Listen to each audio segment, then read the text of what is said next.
Hello! Mag-share ako mga idol sa aking lunch for today mga idol. Dalawang nilagang itlog, nilagang carrot, at saka may prutas po tayo, at saka fried fish. Ayan, ang sarap-sarap naman yun ni Anyoy.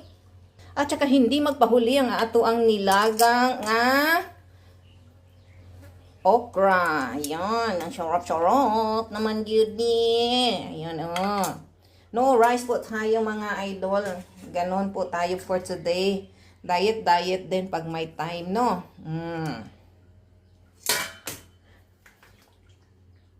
Ang sarap. Dana po yung pagluto natin mga idol. Kang Bisayang hilaw.